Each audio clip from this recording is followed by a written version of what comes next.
Hello बच्चों, let's start the question and the question says which of the following is an R cellulosic। पहला है हमारे पास paper, दूसरा इज कॉटन फाइबर, तीसरा इज काइटिन एंड लास्ट है हमारे पास ग्लाइकोजन। हमें बताना है correct option from the codes given below. First option है only first and second, B है only first and third, C is only first third and fourth and last है हमारे पास only third and fourth. So let us start with our key concept. The key concept is cellulose. अब जो cellulose है ये क्या है? ये एक हमारे पास प्रेजेंट है polysaccharide. It is a polysaccharide. ये फॉर्म्ड होता है linkage of beta 1,4 linkage of the glucose unit. ये आपका एक इम्पॉर्टेंट कंपोनेंट है किसमें? ये एक इम्पॉर्टेंट कंपोनेंट है फॉर दी सेल वॉल के लिए। एंड ये आपका यूज होता है for the production of paper. Important है for the production of paper. ये आपका क्या है? एक important component of the cell wall of plant and ये इम्पॉर्टेंट है for the production of paper. अगर हम बात करें अबाउट द कॉटन फाइबर, तो जो हमारा कॉटन फाइबर है ये आपका क्या करता है? ये आपका ग्रो करता है। कहाँ पे ग्रो करता है? Around the seeds. ये ग्रो करता है around the seeds in a form जिसको हम बोलते हैं बॉल। ये आपका प्योर फॉर्म होता है सेलुलोज का। ये क्या है? ये एक प्योर फॉर्म है सेलुलोज का, प्योर फॉर्म। उसके बाद नेक्स्ट आता है हमारे पास दैट इज काइटिन।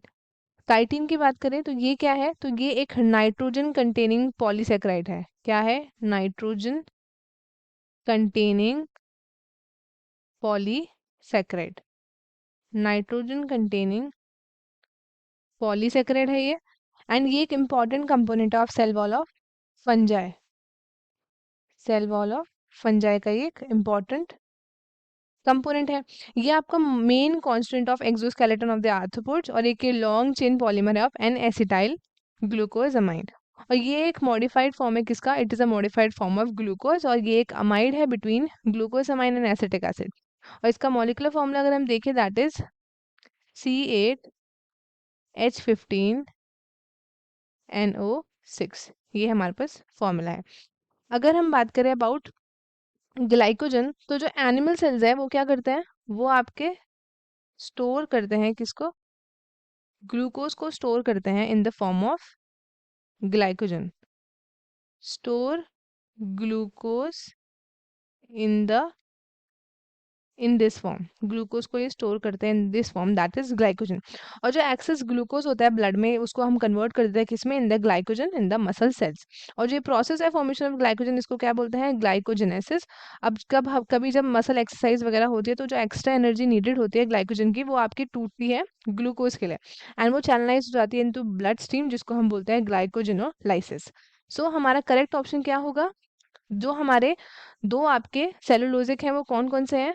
तो सबसे पहला तो आता है हमारा कॉटन फाइबर। ये आपका प्योर फॉर्म था तो अब कॉटन फाइबर तो हमारा होगा ही। एंड दूसरा ऑप्शन कौन सा है हमारा? That is paper. पेपर भी हमारा क्या होगा? पेपर भी हमारा सेलुलोजिक फॉर्म होता है। सो अब हम देखेंगे correct option that is option 1 and 2 जो है हमारा करेक्ट है। काइटिन एंड ग्लाइकोजन हमारा गलत हो गया। तो फिर ऑप्शन देखेंगे first and second that is option A, ये हमारा करेक्ट है एंड बाकी के ऑप्शंस हो गए हमारे इनकरेक्ट। तो स्टूडेंट्स आई होप आपको क्वेश्चन अच्छे से समझ में आया होगा। All the very best and thank you.